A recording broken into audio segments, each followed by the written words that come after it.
Hello, and welcome back to Gunfighter Life, the podcast where we talk about gunfighting the right way from a Judeo-Christian worldview and from real-world first-hand experience. As always, I am your host, Michael Melito. First and foremost, I am a Christian. Blessed be the Lord my rock, who trains my hands for war and my fingers for battle. Psalm 144. And the Lord is a man of war, Exodus 15. I make no apologies for that. You certainly don't have to be a Christian to listen to this podcast, but just know that I come at everything from that perspective. Today's episode is going to be entitled something like America's Rifle, the AR-15. Now we, and when I say we, I mean this community, Gunfighter Life, we've talked about the AR-15 versus the AK-47 before, and rifles for survival and battle rifles, so you can go back and check out those older episodes. But this episode is specifically on the AR. Before we get into the bio, don't forget to like, subscribe, and comment on the podcast. If you're listening to this on iTunes or a similar platform, you can usually scroll down and see the little stars and give a good review. If this is the first time listening, feel free to wait till the end. I like to earn the review. If you've already listened to one or two episodes, if you want to give it a star rating, or if you would actually like to write a review. If you want to support, you can go to Patreon. I'll put a link in the show notes. With that, we'll roll into the bio. If you want to skip it, you can generally skip to about 3.5-4 minutes in. First and foremost, I am a Christian. I make no apologies for that. It is first and foremost in my life, the greatest of all the commandments. Hear, O Israel, the Lord our God, the Lord is one, and you shall love the Lord your God with all your heart, with all your soul, with all your mind, and with all your strength. I don't apologize for that. I am an alpha male, and as such I follow the ultimate male, the ultimate alpha male, the greatest man that ever lived, Jesus Christ. A little bit about my background. In addition to that, I am veteran. I've been to war. I served in both the United States Marine Corps in the infantry and the United States Army, both full-time and part-time National Guard. Joined at 17, went to war more than once. I also served in law enforcement. I worked as a police officer in LAPD doing patrol assignments and more specialized assignments, tracking down fugitives and those kind of jobs. So by God's grace, I've made it through some nasty places and times overseas and some dangerous streets in the States. Not because I'm better than any of the men that didn't, but because God chose to have mercy and grace on me. To God be the glory. Also served as a private contractor for the U.S. government. For an agency I won't specify. By God's grace, He got me through all that. In addition to that, I started competition shooting even before I joined the Marine Corps at 17. I've been blessed to win more shooting competitions than I can remember, both rifle and pistol. Mostly pistol are most of my competition and championship wins. But I have also competed in, muzzle loader, archery, shotgun, knife throwing, hatchet throwing. I've been very blessed with those talents, and I try and use them and multiply them.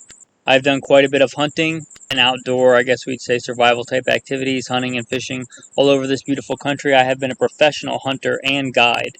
Not many people today can see they've been a professional, exotic, and big game hunter of things like bison and exotic animals, but I have been one, and I'm very blessed for that. I've also gone out into the wilderness, by God's grace, with a Bible and a shotgun, and not just survived, but thrived. Also a professional firearms instructor. For the United States Marine Corps, I was an urban warfare and desert warfare instructor under a Mojave Viper. I'm also a FBI certified firearms instructor and have been for a lot of years.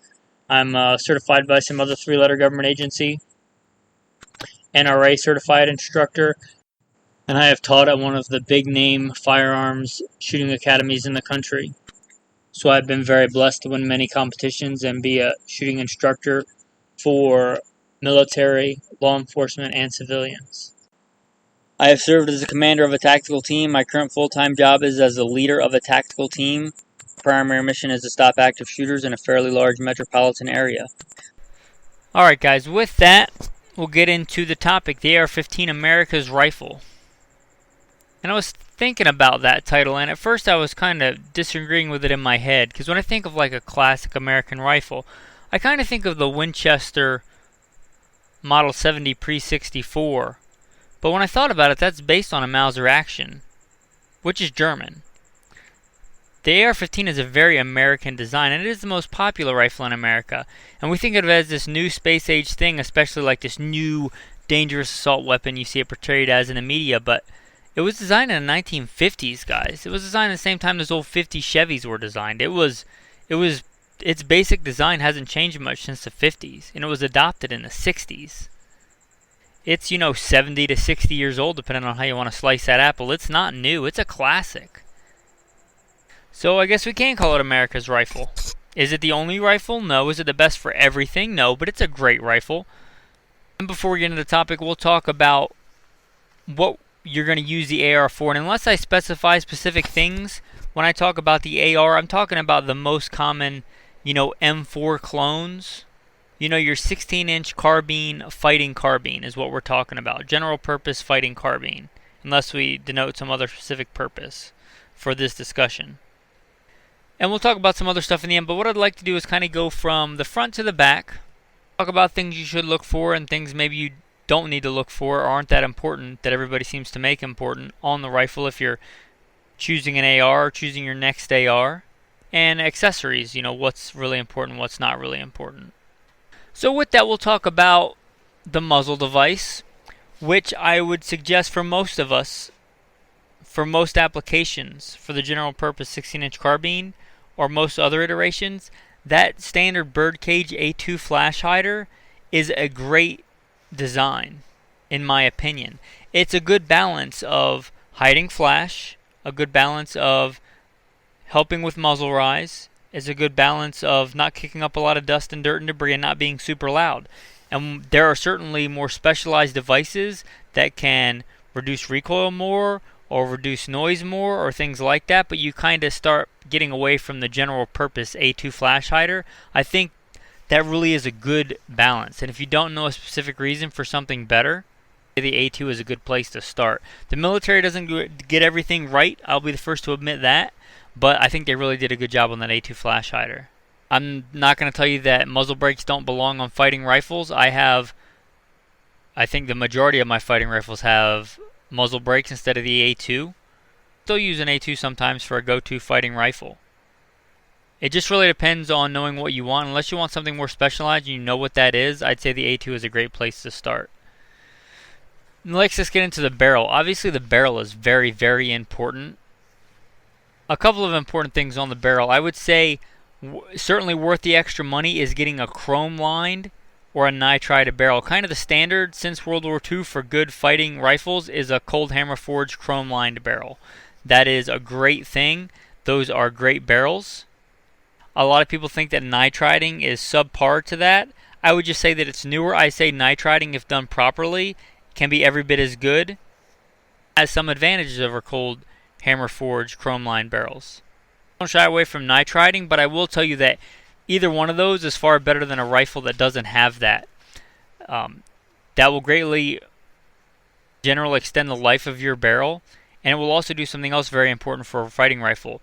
Generally, if the bore is chrome lined, then the chamber is also chrome lined, which really helps with extracting of cases and can really reduce the number of malfunctions.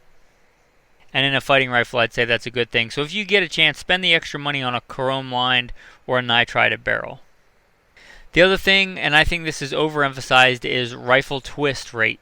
Rifle twist rate is important. I'm not going to say that it's not. Most rifles nowadays are coming with a 1 in 7, 1 in 8, but don't shy away from the 1 in 9. For most people, if you're running the 55 to 62, 64 grain ammunition, which was what the vast majority of most people are going to shoot, the 1 in 9 does fine. The military switched to 1 in 7, I believe, for tracer rounds in the 60-something grain range, which are much longer than regular rounds, to stabilize those. But if you're talking about a fighting rifle and you're going to be shooting the 55 grain to the 62 grain, in that ballpark, then a 1 in 9 will do fine. A 1 in 7 is great. A 1 in 8 is great. A 1 in 9 will do fine. Don't think that you're under advantage with a 1 in 9 over a 1 in 7. The 77 grain bullets, they're great. They're great rounds, I'm sure. But are you going to really be doing most of your practicing with 77 grain bullets? They're quite expensive. So whatever you practice with, I am a big advocate of getting a round that shoots the same point of aim, point of impact as your carry rounds. You plan on re-zeroing your rifle every time you shoot it. And for most people, the most affordable things are the 55 grain to the 62, 64 grain. And for that, it doesn't really matter. Looking at a more specialized hunting rifle, You're looking at shooting something like prairie dogs at long range. You're going to be shooting lighter bullets. Even the 1 in 12s or the 1 in 14 twists sometimes have advantages. But don't turn your nose up at an older 1 in 9 twist gun or a 1 in 9 twist barrel thinking that somehow you have to have a 1 in 7. Next, we'll touch briefly on contour. A lot of guns come with a government contour barrel. From what I understand, the only reason for that is if you're going to mount an M203 grenade launcher on it, which let's face it, most of us are not. So if you're not going to mount an M203 grenade launcher on it, the government profile barrel, which is very common, really has no advantage. It kind of has a couple of disadvantages in weight and contour. So unless you're going to mount a grenade launcher or you just want something that looks exactly like a military version, Colt 6920 or something historically accurate, I would say there's no advantage to getting a government contour barrel. If you get a rifle that comes with that and everything else is good, don't turn your nose up at it, but the government contour barrel, I would get just a medium contour or even a pencil contour barrel if I could get it. You start getting anything heavier than that, like a H-bar barrel or a bull barrel or a fluted barrel, a heavy fluted barrel, you got to kind of weigh your options. You're giving up mobility for sustained rate of fire at that point. For most people, like I said, for a general fighting carbine, the lighter weight is going to be of more advantage, in my opinion. All those heavier contour barrels, they have purposes, just not general purpose. With the barrel, we'll talk about what covers a big portion of the barrel where you grab it, which is the handguards. Handguards, obviously, are a big accessory in the AR market. Free float handguards have some real advantages. They have real accuracy advantages in not shifting point of aim, point of impact when you apply pressure to the barrel. So I'd say if you're going to run a hasty sling, not just a sling, I'm talking about a hasty sling where you actually put tension on that front sling stud, sling swivel, or you're actually going to press it down hard on a barricade, then yes, you want a free-floated handguard. If not, if it's just a general purpose, home defense carbine, going out to the range carbine, a free-float handguard certainly isn't going to hurt anything, but probably not super necessary. If you're not talking about free-floated handguards, I really like the Magpul Handguards that have been around for a long time. Just their standard, you pull the old ones off, you slap the new ones on. They've got a better contour, in my opinion. They do give you the ability to mount accessories, and they're not super expensive.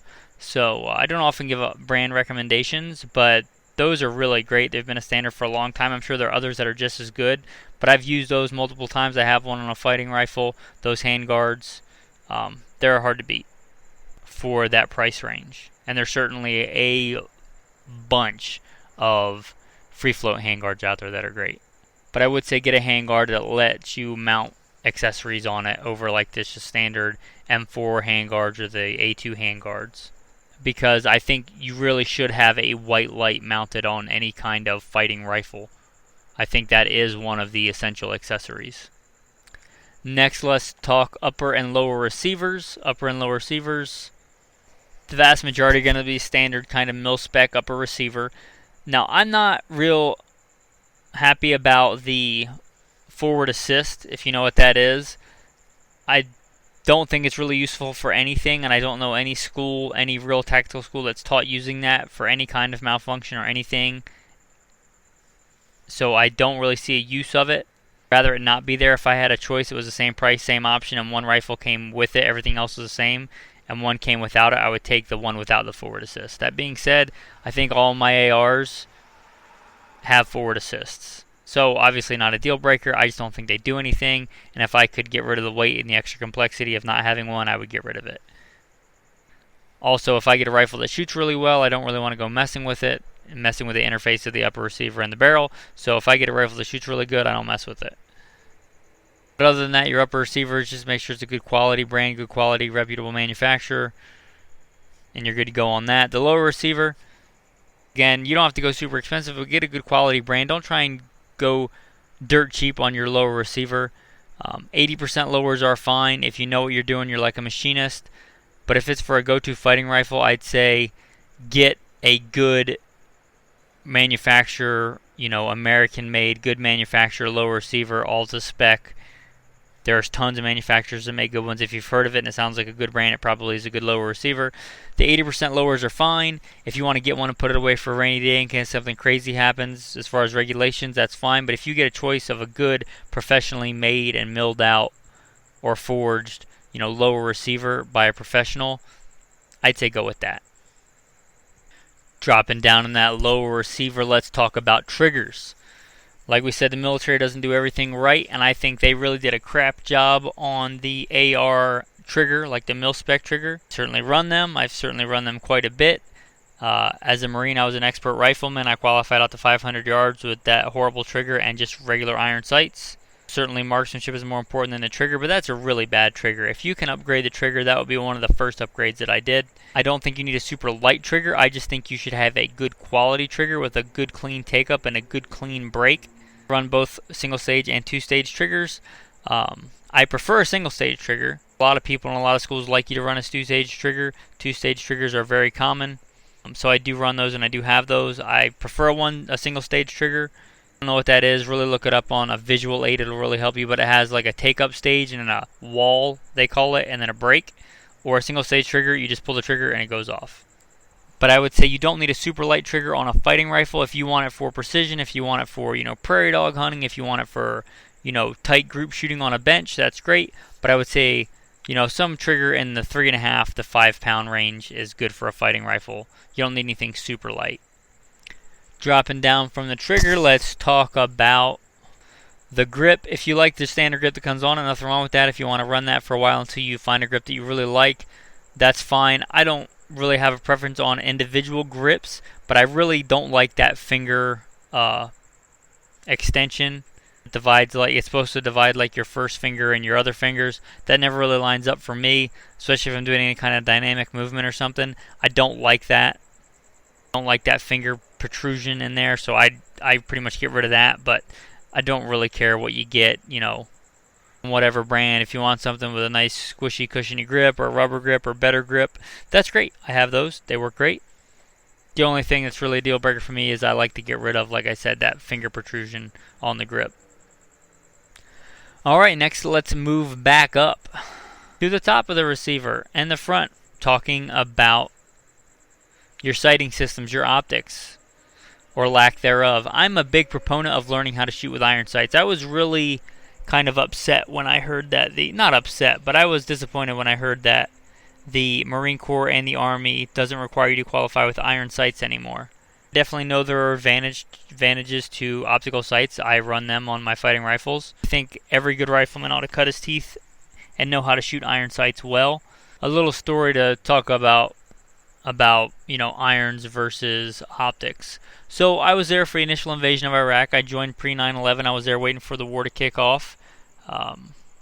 So when the war kicked off, I had an old beat up M16A2 that the metal, if I remember correctly, was more silver and shiny than it was black, if that gives you an indication of its age. Who knows how many rounds it had through it, with just plain iron sights and just a plain green web sling. I may have bought or made some other kind of fancier sling for it later. Anyway, my second deployment, I was issued a brand new M16A4, not an M4. The Marines use an M16A4, which is a much heavier rifle, big thick barrel, big thick handguards, with a brand new ACOG. And I don't know, it was issued to me, so maybe it wasn't brand new, but it sure looked brand new to me. Very, very good condition, with a very nice optic. The ACOG, 6 power optic. It was a good optic, very rugged. And that for my second tour in Iraq. The first rifle I had was crap, and I say that because it literally had a catastrophic failure on me during the war, meaning that it had a malfunction that could not be fixed by the user. It had to go to an armorer to be fixed in the middle of a war zone, in the middle of the invasion of Iraq. So that rifle kind of sucked. It was very old. Left my bad taste in my mouth for a long time for the AR, but the second one I was issued worked fine.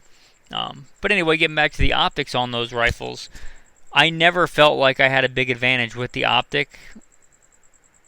Iraq over the iron sights, that fixed power optic works fine. But if I'm doing up close and personal stuff, let's say work, urban environment, those iron sights I think are really great. They can be acquired quickly, and like I said, I qualified out to 500 yards expert with just iron sights and that less than ideal military trigger, and they're fast up close. So I would say I would really encourage you to cut your teeth on iron sights and get to shoot iron sights. That being said, optics do have an advantage. If you're talking about your go-to general purpose, like we talked about, 16-inch carbine, I think a red dot is hard to beat. They've come a long way in technology. I would say, I would always encourage you to buy American when you can. You can't always if you're looking for certain features. There's a lot of good companies that make a lot of good red dot sights. Red dot sights in general don't have a very, very generous eye box, meaning you don't have to be in a perfect position like you do with a small peep iron sight. It can let you get hits faster in awkward positions, which in a gunfight is a great thing. Getting a quick first or second or third round hit on target quickly is a big advantage, and red dots are fast. And if you're not going to be shooting past 200-300 yards, red dot's probably what I would recommend. With that being said, I've been running low power variable optics for a long time, long before I ever remember seeing it being the cool hot thing, back when people kind of looked at you funny if you ran a low power variable optic. As I alluded to, I ran some more specialized assignments in law enforcement, and I switched to a low power variable optic long before they were the thing. They have a great advantage. I don't think they're needed. You can hit a man-sized target out to 500 yards with a full-length rifle out to 300 yards consistently with a carbine. But that optic does help you identify your target better, which if you're trying to find somebody that's trying to hide from you at a distance in a natural environment, can be a real advantage. You're taking a precise shot even at 75 yards, trying to get around in between, the eyes and the nose, and that very fatal area. If you're trying to get a shot in that zone at distance, it lets you identify that zone and see that zone better. Low power variable optics are a great choice. Get a rugged one, get a good one. I don't often recommend brands, but Leopold, I've run a bunch of other brands. I do run a Trijicon on my Scar. It is great on the Trijicon AccuPoint, but it is quite expensive. If you're looking for, a good durable optic, low power variable optic, there are other brands out there. There are other good brands out there. But Leopold, American made, great brand. They make very, very expensive and very, very, I would say, reasonably priced optics, and their reasonably priced optics, in my opinion, are still very rugged and very good. So you may want to look at those. Now, obviously, there are other different kind of optics you can put on there, but that's a more specialized role. If you want to, like I said, hunt coyotes, hunt prairie dogs at long range with a bull barrel, you probably want a more traditional hunting scope on there. That's fine. And as important as your optic is a mount. You need a good rock solid mount. Don't get a good rock solid rifle and a good optic and try and go for the bargain basement mounts. Get really good mounts. For years and years I ran the Warns. I really like the Warns. They are rock solid. The Warn mounts, look those up. They are great mounts. I recently switched to the DNZ mounts, and they are also rock solid, and they are simpler. They have less moving parts. And in my opinion, on a rifle, on a fighting instrument, less and simpler, if it can accomplish the same task, is generally better. The DNZ mounts really have a good endorsement from me as well. We're talking about a go-to fighting rifle, though. Make sure you get an optic that you can run both eyes open. I don't often say people are wrong unless you have some kind of physical ailment or something.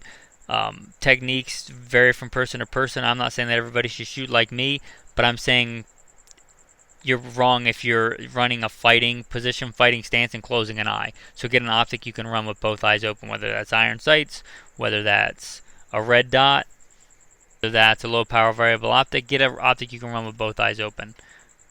Talking about fighting and gunfighting, why would you get rid of half of your peripheral vision, and why would you get rid of your depth perception?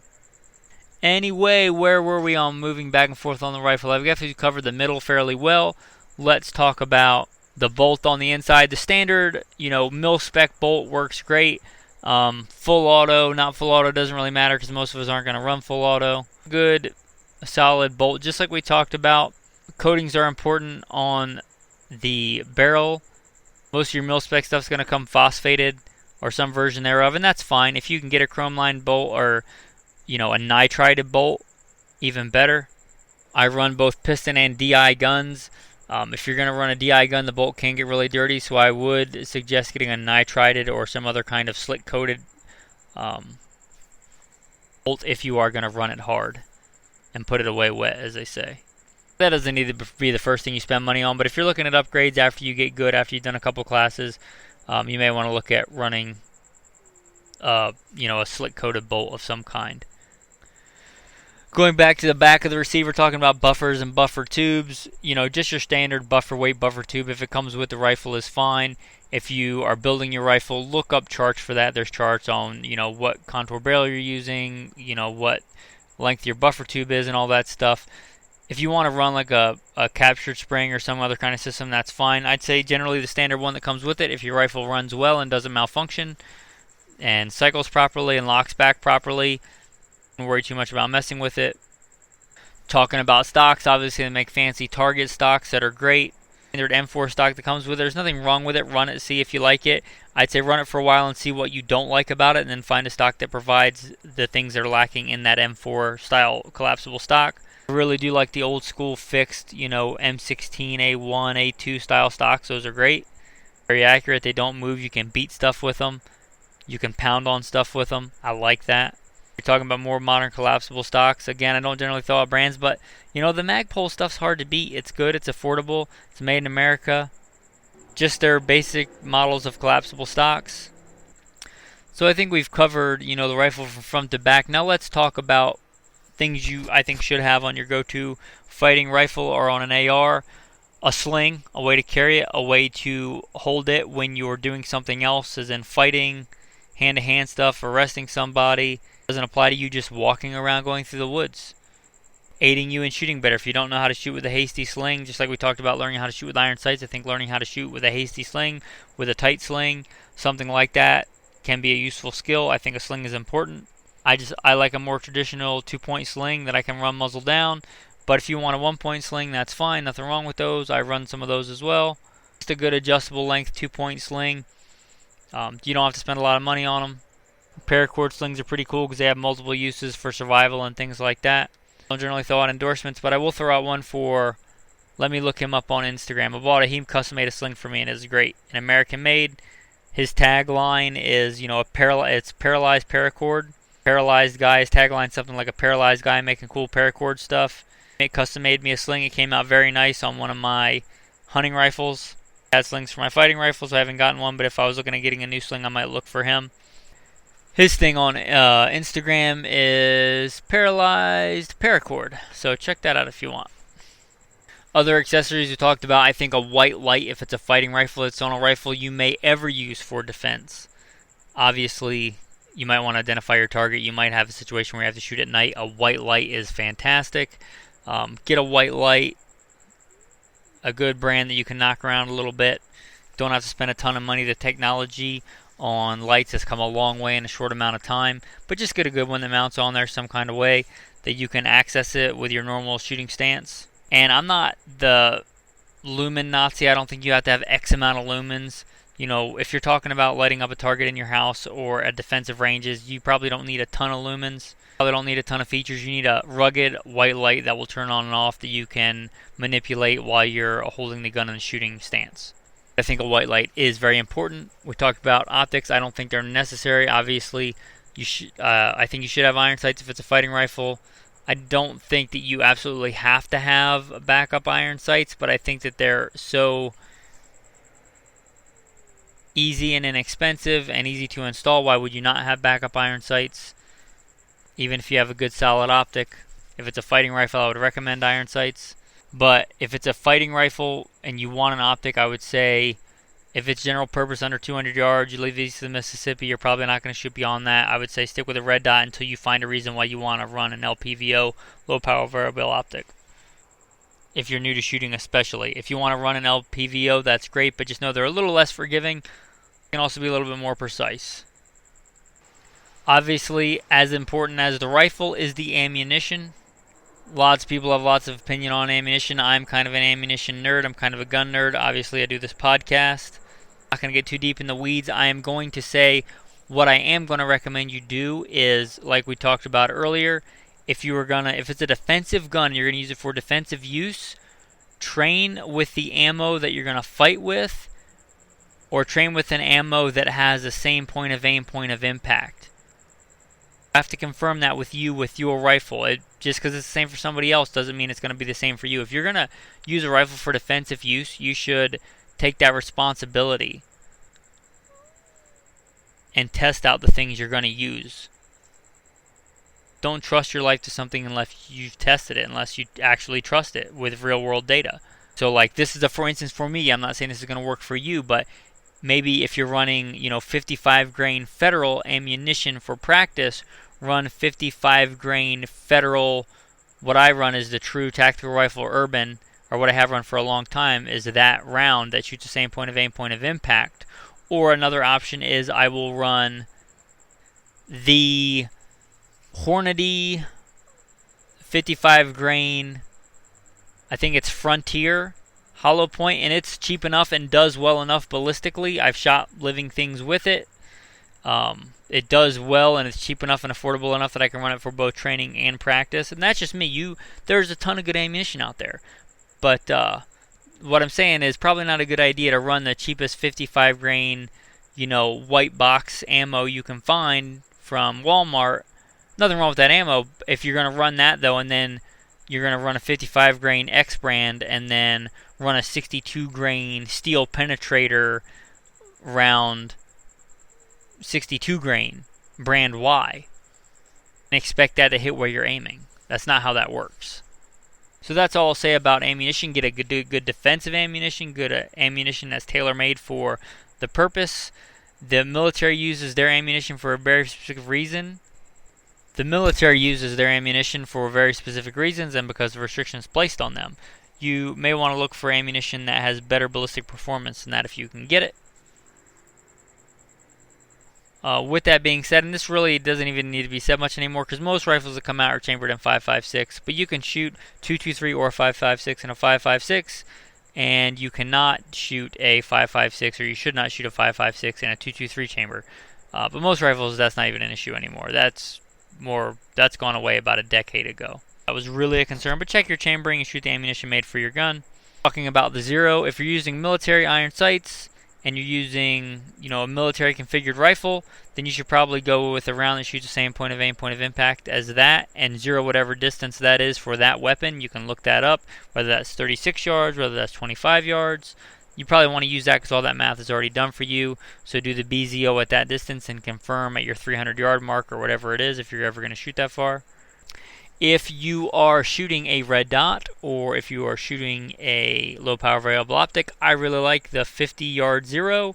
I use it on pretty much all my rifles, hunting rifles, bolt actions, red dots, LPVOs. I run a 50 yard Zero. I like it for a lot of reasons. Suggest that unless you know otherwise. If you want to run another Zero, as long as you have a good reason for it, I'm not going to tell you everybody has to do what I do. As long as you have a good reason for it, but I would recommend on an optic a 50 yard Zero. Say 50 to 50, meaning that it'll be zeroed at 50 and it'll be a couple inches high. It'll be zeroed again at 250. That's not always the case. It may be 225, it may be 275, depending on a lot of different factors, but it'll be somewhere in that ballpark generally. Gives you a good point of aim, point of impact, meaning you aim center mass and you hit what you're shooting at point blank range from generally, muzzle distance to 250 yards or 300 yards even, which is great. I like the 50 yard Zero, so unless you have a better reason, I would suggest that. And obviously we're talking about the 223 and the AR-15 platform, or the 5.56, and that is the most common. And that's what we're talking about. I could do a whole nother show on different calibers. If you want to run a different caliber and you have a good reason for it, I think that's great. There are definitely calibers that do certain things better. We're talking about general purpose, like we're talking about general purpose fighting carbine. 223 is hard to beat. Are there better calibers out there for certain things? Yes, but they're also more expensive and harder to get and less options and ammo choices. So I would say, like I said, unless you know exactly what you want to do, hunt deer with a 6.5 Grendel, which is a great round, stick with the 5.56. With that, guys, I really appreciate you listening to the end of this podcast. Don't forget to like, subscribe, and comment. Leave a review of the podcast if you can. And again, if you'd like to support this community you're now a part of, go to Patreon, put a link in the show notes. And I don't often mention it, but if you like more visual stuff, I try and post on Instagram. So if you want to check out visual to go along with the audio, you can go to Good Shepherd Training on Instagram. Good Shepherd Training is the podcast is the platform that hosts this podcast, and as an umbrella, goodshepherdtraining.com, Good Shepherd Training on Instagram, and Good Shepherd Training on Patreon. If you like this podcast, you may also like Alpha Male Podcast. It is what it sounds like it's about, and Simple Man Sermons if you care about the important stuff, the preachings of a simple man called by God to share the good news of Jesus Christ. Well, you can check those out, and if you want to support, again, Patreon link in the show notes. As a thank you for listening to the end, I will give a tactical tip. So whether it's the standard grip that comes on 15 or a different grip, a lot of times they come with or you can get a plug that goes in the bottom of that grip. And I would suggest getting that, putting a couple of parts in there. I would suggest putting one spare round in there, at least more if you can fit it. One spare round in case you lose all your other ammunition. I would suggest putting a printout or a handwritten note, like some Write in the Rain paper or laminated card or something. That gun's dope. Dope meaning 0. The distance it's zeroed for, the ammunition is zeroed for, and keeping that in there in case for some reason you put it down for a long time and you pick it up or you give it to somebody else and they have to know how it shoots. You want them to have that information. If you want to, do the thing where you tape it to the stock, that's fine, but a good place for it is up in that grip module there with that cap on it. Things you can put in there are commonly broken or lost parts. That little pin that goes in the bolt, I don't know why they designed it like that, but they did, so you may want to put an extra pin in there. Other, I guess, tangential tactical tip is if you lose that pin, you can make another one out of a paper clip. I've done it, but you can put a spare in there or put a spare paper clip in there. Also, extractors, that is a commonly broken or worn out part. If extractors aren't that expensive, after you shot your rifle a couple of thousand rounds, that extractor still works. Maybe preventive maintenance, take that extractor that still works, put that in the grip or just buy a whole spare one. Put it in there. That is a part that wears out and breaks. And whatever else you want to put in there, a spare set of earplugs, the list could go on. Any number of small things, a small ferrocerium rod to start a fire can go in there. All manner of things you can put in there. A small razor blade scalpel is a thing I often put in grips. So if something happens and I lose a bunch of other stuff, but I have my rifle, at least I have a way to cut something up. Alright guys, with that I'll wrap up this episode and say thanks, and have a blessed day.